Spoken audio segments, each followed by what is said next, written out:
Hello, my dear students. It's a great time to meet you today. Good morning.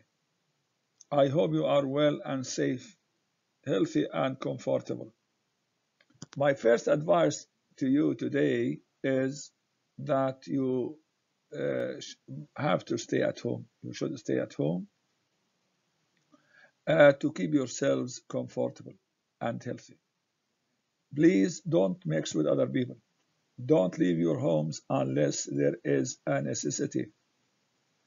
This will, of course, make your health better, and you will be in a better situation to study hard, and of course, you will get high marks. This will, as a result, raise your level in English in general and in reading in particular. Uh, I think you should read more. Should read extra. You should read offline and online. You can read many things. This will help you increase your ability to do very well in exams. And if you have any difficulties, please let me know. Let me know.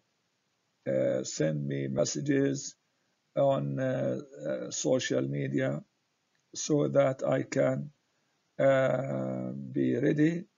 I will always be ready to help you, will be willing to help you, will be glad to help you. So don't waste your time. Make the best use of your time. And of course, these are my two advices. Yes.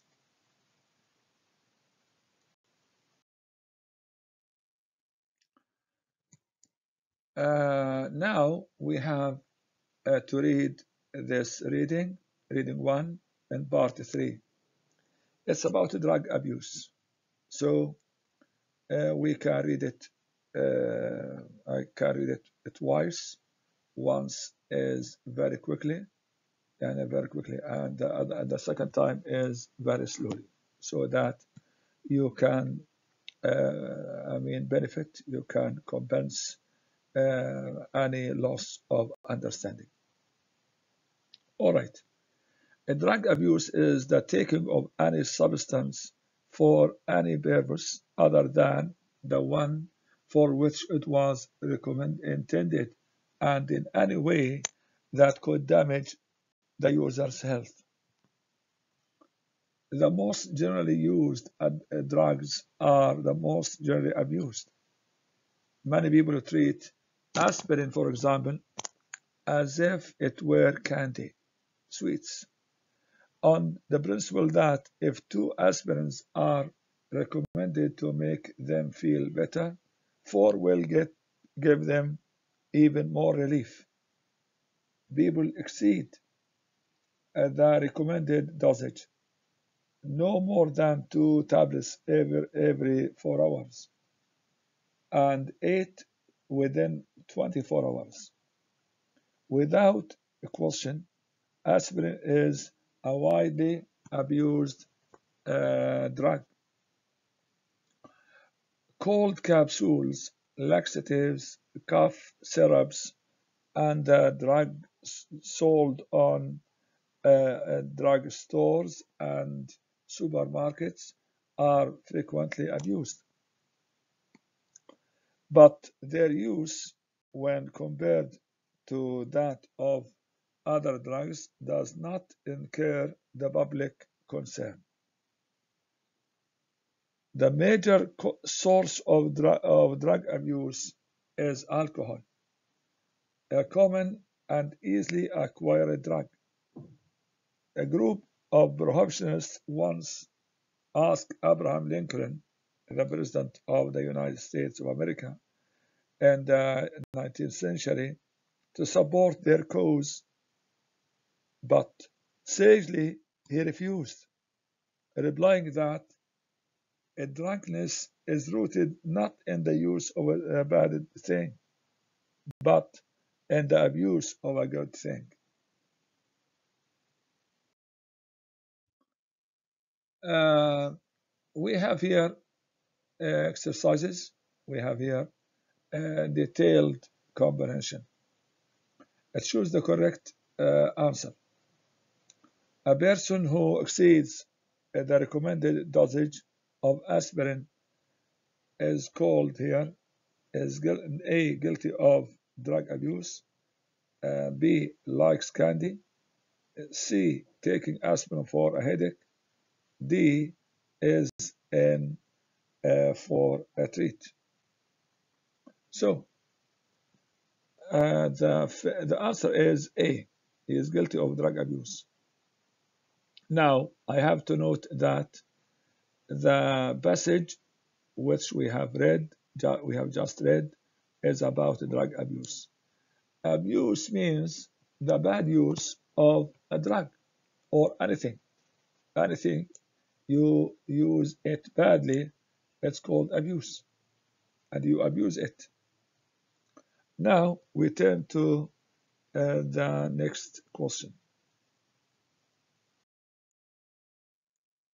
If a person takes a dozen aspirins within 24 hours, he or she, we have choices.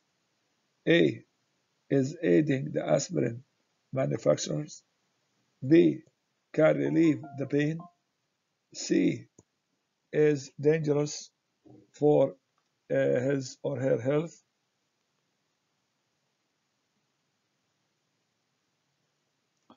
The answer is, of course, here, yeah,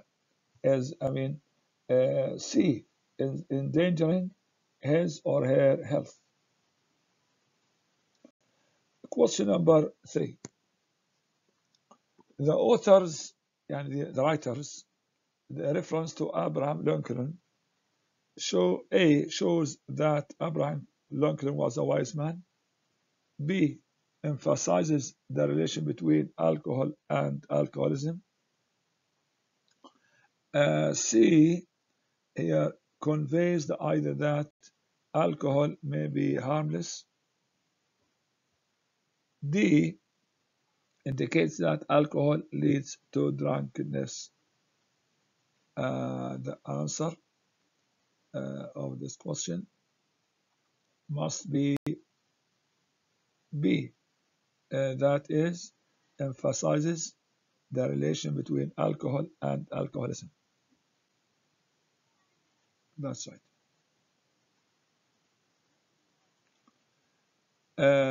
Number 4, true or false? The public is not concerned with addiction to non-prescription drugs. True or false? I think it must be true. The public is not concerned. Yes.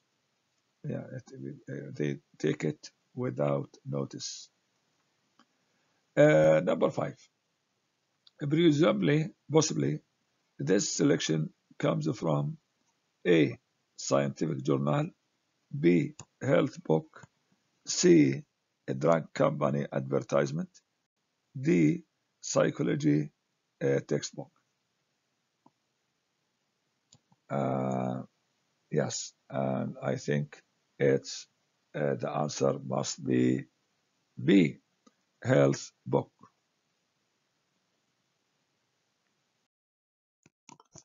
Now we turn to the vocabulary building exercises.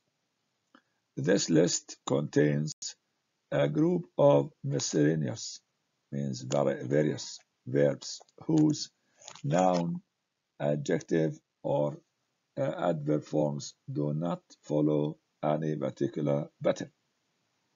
Use your dictionary if you do not understand the meaning of any of the words.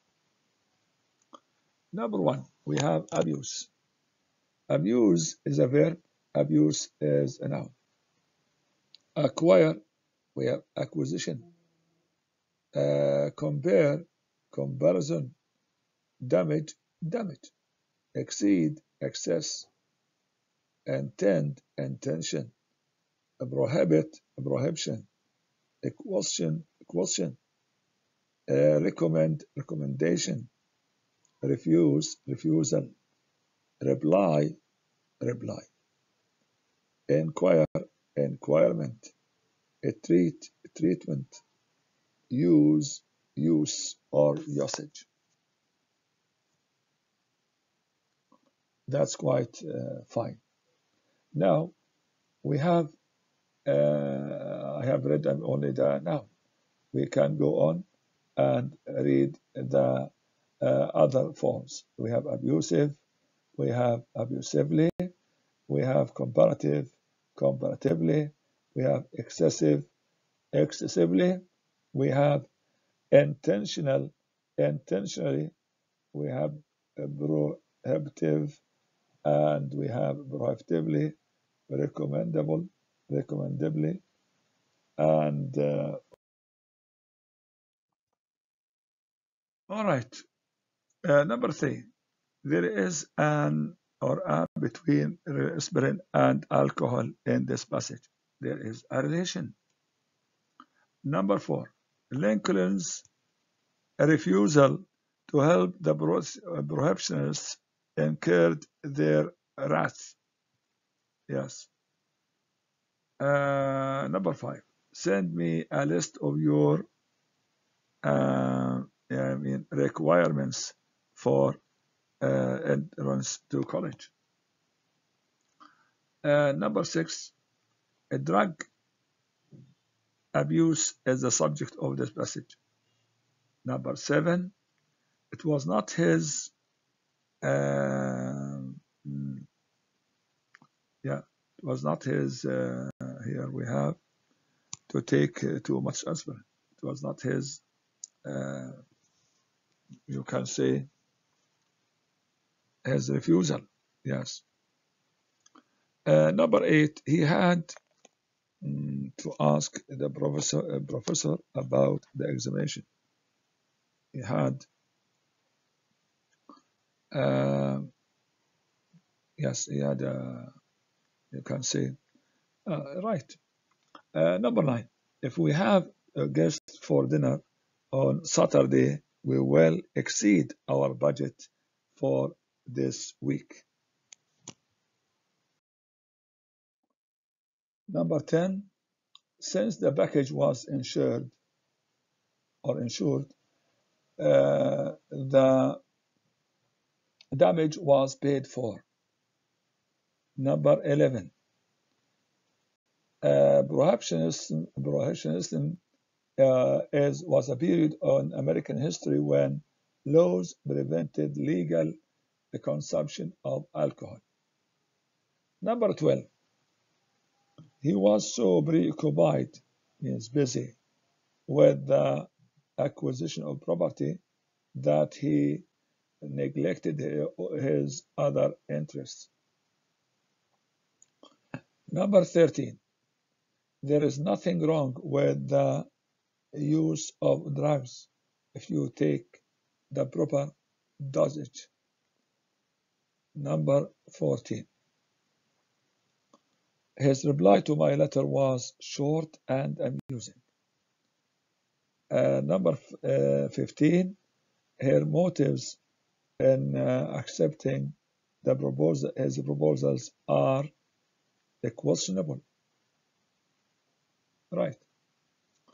Now, if we stop here for a minute and make sure that you have understood the passage, you have understood, of course, the answers to the questions, and if you have any difficulties, if you find any difficulty when you read and revise and do these exercises, please let me know.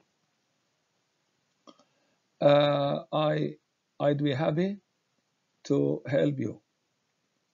You can consult your dictionary when you find very difficult words.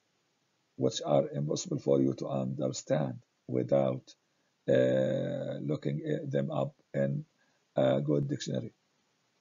But my advice to you is that you have to use English dictionary and English dictionary. Yes, you can sometimes use English Arabic, but I prefer to use English dictionary. This will help you in different ways. Number one, it increases your vocabulary. Number two, you can